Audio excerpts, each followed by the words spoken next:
boxing scene came out with the breaking news that Dillian Whyte tested positive for a banned substance.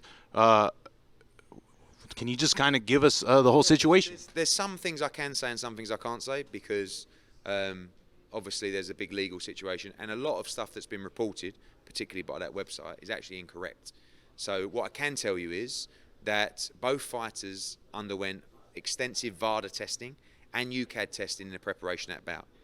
Both fighters went into that bout fully cleared and licensed to fight by those people and by the British Boxing Board of Control. There was a hearing for Dillian Whyte prior to the fight where he was asked to provide information and he was cleared to fight. So that's what I can tell you. There'll be more information coming out tomorrow. That's important because there's like this big speculation that no one knew and it was brushed under the carpet. No, there was a procedure that was followed. I'm not a doping agency. I'm not a governing body or a commission.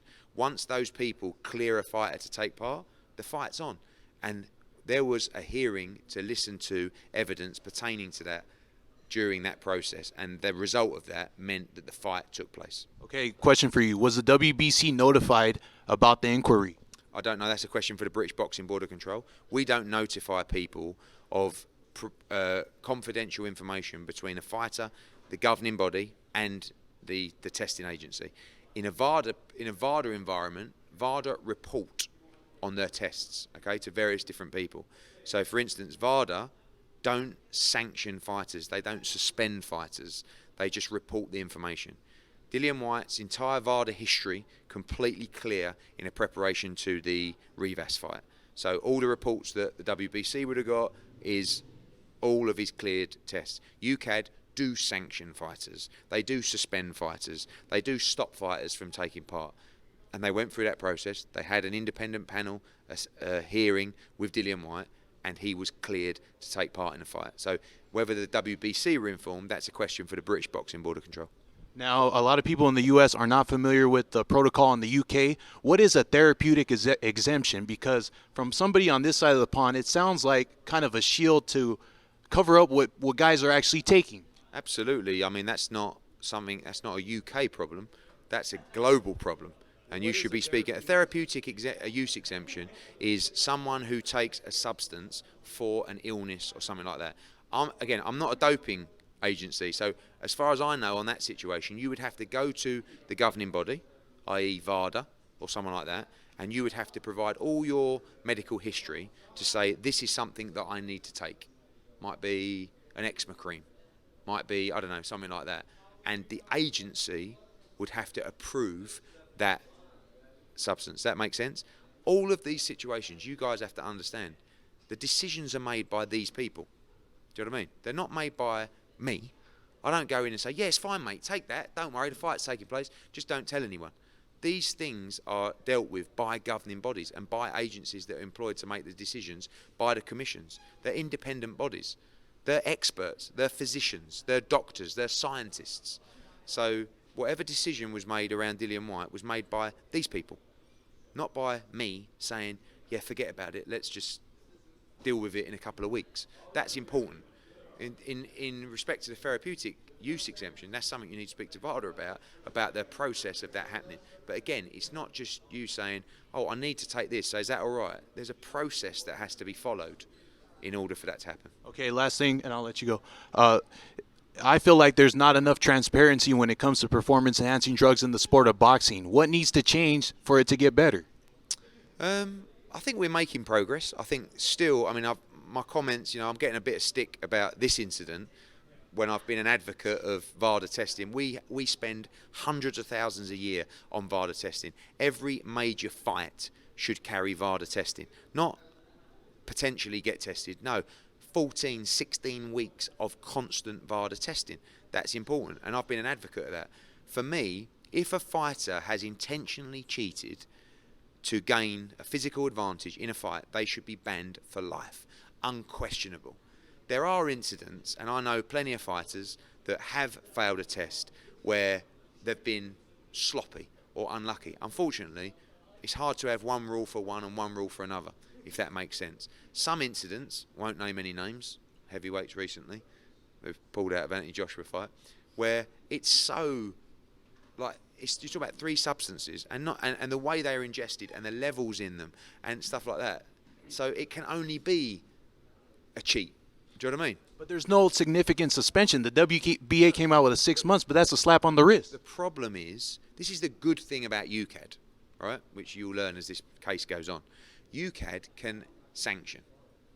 UCAD, if a fighter, say it could be Dillian Whyte, is found guilty, he will be sanctioned by UCAD. The problem with VADA is they report. They do an amazing job, but they can't sanction. So the problem is with the Gerald Miller situation is, who is going to sanction? Exactly. But when he hasn't got a licence, which he didn't have at the time, he can't have that licence suspended. So now what will happen is Gerald Miller just using, and I'm done with hitting on Gerald Miller. Like, get on with his life. Like, I like the guy. Like, just, you know. But what I'm saying is, the commissions now, he will apply for a licence in another commission, right? Whether they pass him or not is up to that commission, you know. But really, there should be someone. I wish VADA could come out and say, you have done this, this, this. The length of ban that we impose is 4 years, 2 years, 1 year, whatever it is.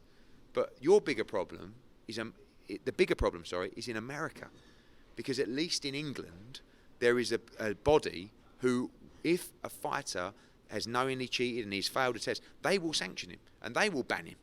There's a case with Eric Molina. You won't know this. Eric Molina failed a test for the Anthony Joshua fight. I think he's still banned from taking part in the UK. Right? So at least they ban.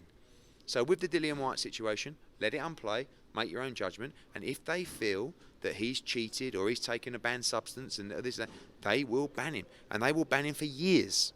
All right? But innocent till proven guilty, it's more these days guilty till proven innocent. But it's very important for you to know that a hearing took place regarding this incident prior to the bout. Do you know what I mean? Not, oh, there's the news. Okay, don't tell anyone. Let's just get the fight over the line. Which has historically happened in the sport. Not in my experience. Virtually impossible. Virtually impossible. Where a fighter has failed a drugs test and you can just sweep it under the carpet. Because it was very important in this situation that there was this hearing so that it could be dealt with by experts. Not by you, not by me, who don't know what we're talking about, by experts. Was Rivas' team notified? Because there's nothing to notify them with whilst there's a hearing taking place. If he failed and they said, you're not allowed to fight, blah, blah, blah, of course he would have been told. But what do? You go and say, just to let you know, there was an inquiry, there was a hearing, and he's cleared to fight. Just wanted to let you know. Like, you can't, that's going to be almost unfair to Rivas. You know, I understand the argument of letting a fighter know, but and by the way, the whole thing is confidential, whilst the fighter's getting the right to be heard. Say that Rivas is alerted to a problem and then tells the media, we're in the same situation we're in now, where everybody's accusing Dillian Whyte without knowing the facts, you know? So then it's prejudice to the hearing. So that's why it's asked to be kept confidential. Don't mind telling you the truth. There was a hearing, an independent panel assessed it, and he was cleared.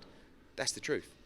But I understand your argument, but I just feel that in a confidential situation like that, in a legal case, unless a fighter is suspended to fight, unless he's banned to fight, then really you can't just prejudice the guy's position in a hearing. I feel like test results should be made public so there's transparency. Yeah, but VADA, when you do VADA, there's certain people on the email, right, of all the reports.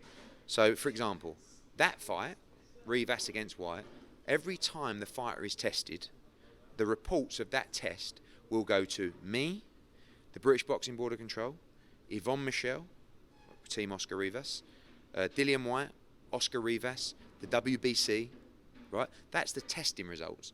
If it comes back positive, they don't say, this has come back positive, the fight's off. They say, this has come back positive, it's over to you guys. Do you know what I mean? Look at Gerald Miller in that situation. VADA reported that incident. They don't say he's failed all these tests, he's banned for 4 years. They say that we've done our job, we're reporting it to you. I almost don't like that, because in that incident, the New York Commission came on and said, you're banned. Or no, we won't license you. Right? But if they would have said, no, we've looked at this and we don't agree, we will license you, almost contractually, we have to fight. Do you know what I mean? Like, so in that incident with Rivas, contractually, if a fighter is cleared by everybody, I can't say, okay, the fight's not taking place. You know what I mean? Because contractually, I'm breaching. You know? So I have to make sure that we do things properly, that these people make the decisions, and we follow the decisions of the governing body.